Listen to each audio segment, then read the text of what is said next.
তো হ্যালো বন্ধুরা, তো ডিএসপি থেকে ট্রেনি নার্সের যে ইন্টারভিউর নোটিফিকেশান তোমরা অনেকেই পেয়ে গেছো। তো সেই জন্য অনেকেই কমেন্টে বলছিলে যে ইন্টারভিউ রিলেটেড প্রশ্ন দেওয়ার জন্য, কিন্তু আমি এই রিলেটেড কোনো ভিডিও বানাতে চাইনি, কারণ এক্ষেত্রে প্রায় 22 তারিখ থেকে ইন্টারভিউ শুরু হচ্ছে এবং প্রায় 1 মাস ধরে ইন্টারভিউ চলবে। তাহলে বুঝতেই পারছো তোমরা এখানে কম্পিটিশন কী রকমের হতে চলেছে। তো বিশেষ কিছু টপিক পড়লে কিন্তু হবে না, তোমাদেরকে ভালো মতন এই বিষয়ে থাকতে হবে ইন্টারভিউয়ের জন্য। তো সেই জন্য আমি প্রথমে কোনো ভিডিও বানাতে চাইনি, বাট তোমরা যেহেতু রিকোয়েস্ট করছিলে তো আমি কিছু টপিক চুজ করেছি এবং তোমরা আমি যেগুলো বলবো সেগুলো তো করবেই, তার সাথে তোমরা নিজেদের মতো করে আরও পড়ার চেষ্টা করবে, পরিশ্রম করো। তো চলো আজকের ভিডিওটা স্টার্ট করা যাক। তো প্রথমেই আমি কিন্তু যে অ্যানাটমি থেকে এবং মেডিকেল সার্জিক্যাল সেখান থেকে একসাথে মিশিয়ে কিছু টপিক বলছি। যেমন প্রথমেই দেখো ব্লাড আসছে। ব্লাডের ক্ষেত্রে কিন্তু আমাদের যে নর্মাল ভ্যালুগুলো আছে, নর্মাল ভ্যালু বলতে কীরকম, যে তোমাদের হিমোগ্লোবিন, ডব্লিউবিসি, প্লেটলেট, এইসব কাউন্টগুলো, হেমাটোক্রিট, এইসব কাউন্টগুলো পড়বে। এছাড়াও তোমরা লিপিড প্রোফাইল, সুগার প্রোফাইল, তারপরে LFT, liver function test, kidney function টেস্টের মধ্যে যে ভ্যালুসগুলো আছে সেগুলো ভালো করে পড়বে। আর ইলেকট্রোলাইট যেগুলো আছে, সোডিয়াম, পটাশিয়াম, এর ভ্যালুগুলো কিন্তু খুব ভালো করে পড়বে। এছাড়াও আরেকটা আছে এবিজি, আর্টেরিয়াল ব্লাড গ্যাস। সেখানে তোমরা পিএইচ, নর্মাল পিএইচ, পিএসিও2, পিএও2 এবং বাইকার্বনেট, এই ভ্যালুগুলো খুব ভালো করে পড়বে। এছাড়াও প্রত্যেকটা যে ব্লাড সেল আছে তাদের ফাংশনগুলো, যেমন ইউসিনোফিল কখন বাড়ে বা নিউট্রোফিলকে কী বলা হয়, যে বডির ফার্স্ট ডিফেন্স, এরকম করে যে পয়েন্টগুলো আছে সেগুলো কিন্তু দেখবে। এছাড়াও তোমরা সেকেন্ড যেটা দেখো সেটা কার্ডিওভাস্কুলার, খুব ইম্পর্টেন্ট একটা টপিক কার্ডিওভাস্কুলার। তো সেখানে তোমরা হার্টের যে স্ট্রাকচারটা খুব ভালো করে দেখবে। এছাড়াও অ্যাপেক্স, বেস, এগুলোর যে কোথায় অবস্থিত, যে কত নম্বর ইন্টারকস্টাল স্পেসে আছে অ্যাপেক্স বা বেস, সেগুলো ভালো করে দেখবে। এবং তোমরা যেটা ডিজিজের মধ্যে যদি বলি, তাহলে তোমরা myocardial infraction, congestive heart failure বা কার্ডিয়াক হার্ট ফেলিওর যেগুলোই বলবে সেগুলো কিন্তু খুব ভালো করে পড়বে। এর যে সাইন সিমটমসগুলো আছে, এর জন্য যে টেস্টগুলো করা হয় বা মেডিকেশন কী কী ইউজ করা হয় সেগুলো কিন্তু পড়বে। এছাড়া আরেকটা আছে হাইপার টেনশন কিন্তু খুব ভালো করে পড়বে, এখান থেকেও কিন্তু খুব প্রচুর প্রশ্ন আসে। এবং হাইপার টেনশন মেনলি মেডিকেশন এবং ডায়েট বা কীভাবে কমানো যায় সেই প্রসেসগুলো, মানে নন মেডিকেল, ফার্মাকোলজিক্যাল এবং ফার্মাকোলজিক্যাল দুটো ম্যানেজমেন্টই তোমাদের কিন্তু পড়তে হবে। এছাড়াও তোমরা পড়বে কার্ডিয়াক আউটপুট কী, অ্যানজাইনা কী, মারমার কী, এই যে শর্ট টার্মগুলো আছে, শর্ট টার্মগুলো কিন্তু দেখে রাখবে। এরপর হলো কিডনি থেকে দেখো সিকেডির তো ডায়েট খুব ইম্পর্টেন্ট, এবং সিকেডি জিনিসটা কী। আর একটা হলো কিডনি থেকে প্রশ্ন ধরলেই ধরে ডায়ালাইসিস জিনিসটা তোমরা খুব ভালো করে দেখে রাখবে, যে ডায়ালাইজার কী জিনিস, কীভাবে কত ধরনের হয়, যে পেরিটোনিয়াল ডায়ালাইসিস, হিমোডায়ালাইসিস, এই জিনিসগুলো কিন্তু খুব ভালো করে তোমরা দেখে রাখবে যখন তোমরা কিডনি রিলেটেড করছে। এছাড়াও কিডনি স্ট্রাকচার তো পড়বে, আর কিডনি থেকে যে রেনিন, এইথ্রোপয়েটিন, এই যেগুলো খাওয়ানো, ওগুলো কী কী কাজ করে সেই সব জিনিসগুলো কিন্তু পড়বে। এরপর হলো লাংসের ক্ষেত্রে তোমাদেরকে যে বিভিন্ন ভলিউমগুলো আছে, যেমন tidal volume, residual volume, ERV, IRV, expiratory reserve volume, inspiratory reserve volume, এগুলোর যে ভ্যালুগুলো আছে সেগুলো কিন্তু তোমরা পড়ে রাখবে। এছাড়াও যে ডিজিজগুলো আছে লাংস থেকে, সেগুলো হলো সিওপিডি পড়ে রাখবে, তারপর ব্রঙ্কিয়াল অ্যাস্থেমা, অ্যাটেলেকটেসিস, এইসব জিনিসগুলো কিন্তু পড়ে রাখবে। আর সিওপিডিটা খুবই ইম্পর্টেন্ট, এর ক্ষেত্রে কী কী মেডিকেশন দেওয়া হয় সেগুলো তো পড়বেই, তার সাথে সাইন অ্যান্ড সিমটম, এবং যে আমব্রেলা, এটা তো একটা সিওপিডি একটা আমব্রেলা ডিজিজ বা আমব্রেলা টার্ম, এর মধ্যে কী কী ডিজিজ পড়ে সেগুলো তো খুব ভালো করে দেখে রাখবে। এরপর তোমরা ডায়াবেটিস মেলাইটাস, একটা খুব ইম্পর্টেন্ট টপিক ডায়াবেটিস মেলাইটাস। তো ডায়াবেটিস মেলাইটাসের ক্ষেত্রে তোমরা টাইপ 1, টাইপ 2 ডায়াবেটিসগুলো কী সেটা দেখবে। এছাড়াও যে সাইন আছে, যে 3P, পলিউরিয়া, পলিফেজিয়া, পলিটিক্সিয়া, এই জিনিসগুলো সাইন সিমটমগুলো মোটামুটি দেখে রাখবে। এরপর যেটা সবচেয়ে ইম্পর্টেন্ট সেটা ইনসুলিন থেরাপির মধ্যে আছে rapid acting, long acting, short acting, এগুলো আবার একটা করে তোমরা এক্সাম্পল মনে রাখবে। এছাড়াও মেডিকেশন যেগুলো আছে সেক্ষেত্রেও তোমরা মোটামুটি কিছু একটা মেডিকেশন মনে রাখবে। আর যে ইনসুলিনের সাইটগুলো খুব ইম্পর্টেন্ট, যে কোথায় কোথায় ইনসুলিন আমরা ইনজেক্ট করতে পারি, সেই ইনসুলিনের সাইটগুলো কিন্তু দেখে রাখবে। তো এরপর বার্নের ক্ষেত্রে বার্নটা একটা ইম্পর্টেন্ট, অনেক সময় ধরে। বার্নে মেনলি ফ্লুইড ক্যালকুলেশন, বা তোমার যে TBS, total body surface area, যে বার্ন হয়েছে সেটা কত % হয়েছে সেটা পরিমাপ করার জন্য রুল অফ 9, রুল অফ 9টা বাচ্চাদের এবং অ্যাডাল্ট দুটোর ক্ষেত্রেই কিন্তু তোমরা দেখে রাখবে। এছাড়াও যে ফ্লুইড ক্যালকুলেশন বললাম পার্কল্যান্ড ফর্মুলার মাধ্যমে, সেগুলো কিন্তু খুব ভালো করে দেখবে, বান থেকে কিন্তু এগুলো ধরা হয়।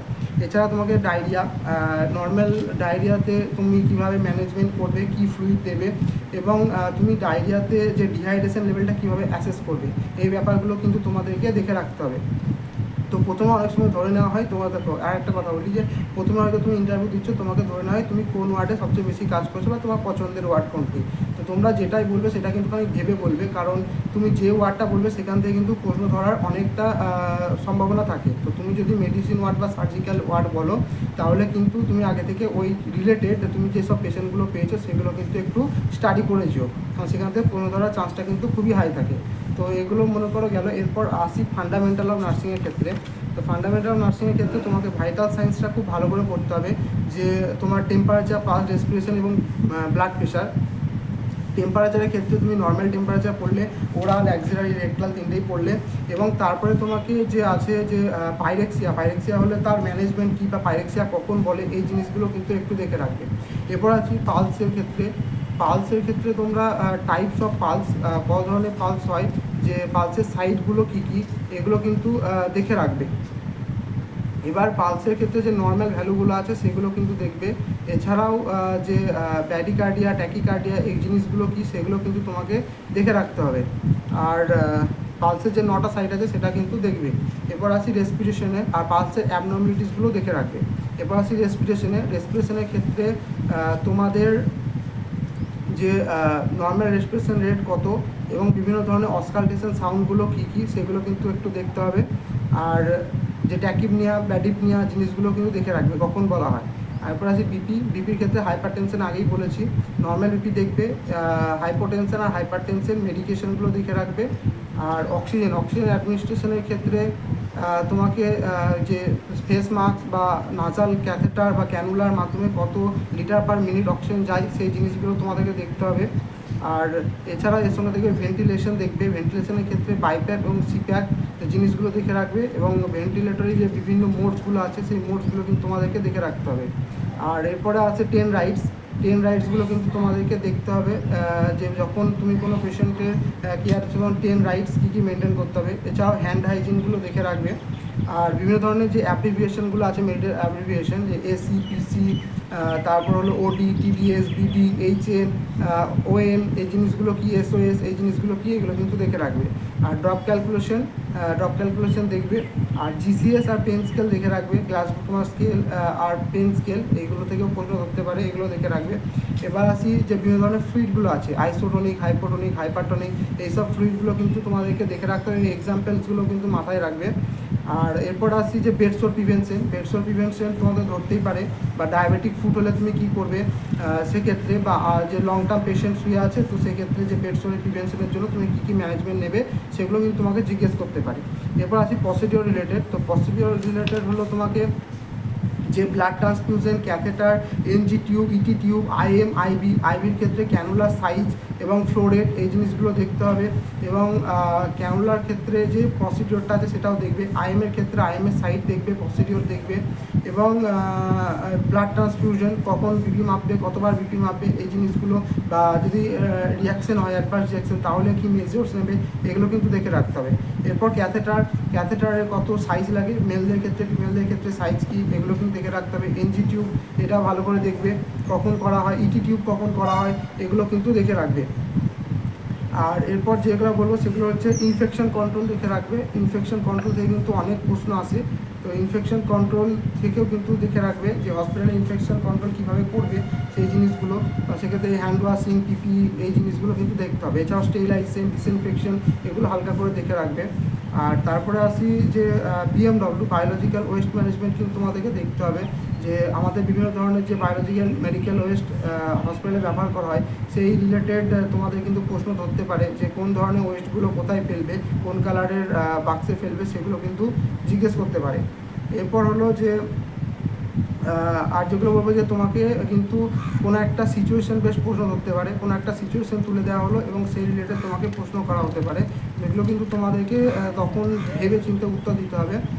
সিচুয়েশন বেস যে কোনো প্রশ্ন তোমাদের ধরা হতে পারে। তো মোটামুটি আজকে সাজেশনের মধ্যে এগুলোই ছিল। তো তোমরা এগুলো করার চেষ্টা করো। আর কিছু জিনিস বাদ গেল, সেগুলো হলো যে আর কিছু জিনিস তোমাদেরকে বলছে পেডিয়াট্রিক থেকে কী কী পড়বে। পেডিয়াট্রিক থেকে মোটামুটি নর্মাল ভ্যালু বা যে বাচ্চাদের নর্মাল ভ্যালুগুলো কী কী, টেম্পারেচার, পালস, রেসপিরেশনের ক্ষেত্রে, এবং অ্যানথ্রোপোমেট্রিক মেজার্সগুলো দেখে রাখবে। এছাড়াও অ্যাপগার স্কোর, রিফ্লেক্সেস, জন্ডিস এবং নিউরোটাল ক্ষেত্রে নিউরোটাল জন্ডিস, নিউরোটাল সেপসিস, ডায়রিয়া বাচ্চাদের ক্ষেত্রে খুব ইম্পর্টেন্ট। তো এই জিনিসগুলো কিন্তু পেডিয়াট্রিক্সের ক্ষেত্রে দেখে রাখবে।